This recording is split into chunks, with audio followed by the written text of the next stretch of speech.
BPF खौ हाग्रामा महिलारिया साफा सानै गोदान सेंग्रानो हगारना होबाय।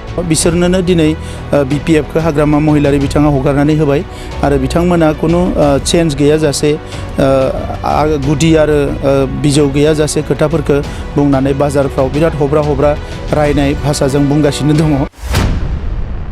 BPF दलनि दैदेनगिरिफोरखौ फिल्डआव नुनो मोनला।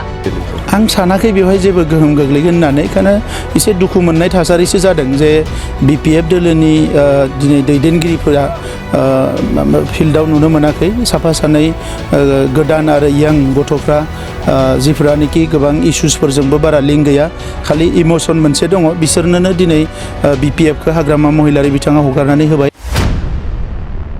हाग्रामा महिलारिनि साननाय हनायफोरा बेलेन्स गैया।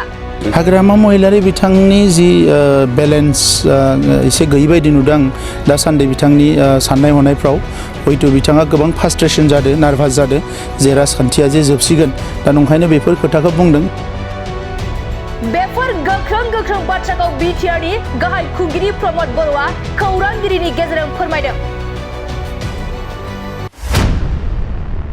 बिथां प्रमद बर'आ BPFआ दुखु मोननाय थासारि जानानै फैबाय होननानै गोख्रों बाथ्रा बुंथिनायखौ नुनो मोनदों। नंगौ, प्रमद बर'आ बुंथिदों दि BPF दलनि दैदेनगिरिफोरखौ फिल्डआव नुनो मोनाखै। हाग्रामा महिलारिया BPF खौ साफा सानै इमोशन गोनां सेंग्राफोरनो हगारनानै होबाय आरो बिथांमोना गुदि गैया बिजौ गैया बाजारफोराव हब्रा बाथ्रा बुंनानै रायनाय रावजों बुंगासिनो दं। नाथाय आथिखालनि रायजो राजाफोरा बेफोरबायदि रावखौ मोजां मोना होननानै बाथ्रा बुंथिदों बिथां प्रमद बर'आ।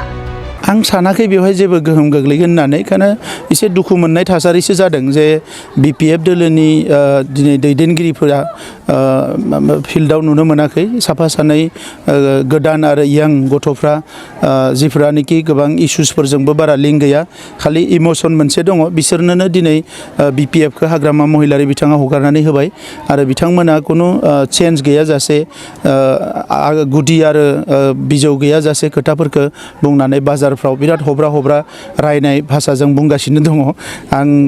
आं साना जे बेजों माबा मोनसे गोहोम गोग्लैगोन। बेवहाय कुनु रोखोमनि गोहोम गोग्लैया आरो आथिखालनि रायजो राजाफ्रा बेफोरबायदि बाथ्राफोरखौ मोजां मोना। रायजो राजाफ्रा नों खामानि मा मावगोन गावसोरनि बाथ्राखौ बुंनांगो आरो राजखान्थि हान्जाया गावनि मेनिफेस्ट'खौ लानानै इलेक्सन गेलेयो। स' बिथांमोननि मेनिफेस्ट'आ मा, एजेन्डाया मा, बेखौसो रायजोफोरनो बुंनांगो। सोरखौबा रायनानै बिसायख'थि गेलेबाथ' रायजो राजाफ्रा मोजां मोना।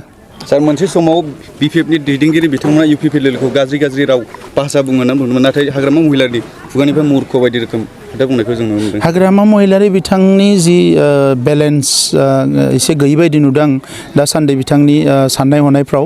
हयथ' बिथाङा गोबां फ्रास्ट्रेसन जादों, नार्भास जादों जे राजखान्थिया जे जोबसिगोन, दा नंखायनो बेफोर खोथाखौ बुंदों। दाख्लै जोंनि बयबो मानियो, बयबो सिबियो जोंनि सासे गोख्रों दैदेनगिरि, गोदो गोदायनिफ्रायनो रायजो सभानि MP जाबोबाय, आथिखालाव मन्त्रि, एबसुनि आफादगिरिमोन, BTR गोरोबथायाव गोबां खामानि मावदोंमोन। बिथाङा साहित्य एकाडेमि बान्थाबो मोनदों। UG ब्रह्म बिथाङा बिराद गाज्रि सोदोब बाहायदों। दा बेफोरबायदिजोंथ' राजखान्थि जाया। नोङो राजखान्थिया मोनसे जायगायाव थागोन आरो व्यक्तित्वआ मोनसे जायगायाव थागोन। स' बेफोरबायदि राजखान्थिजों हाग्रामा महिलारिया मा बुंनो नागिरदों आंथ' बुजि मोनाखै। Thank you.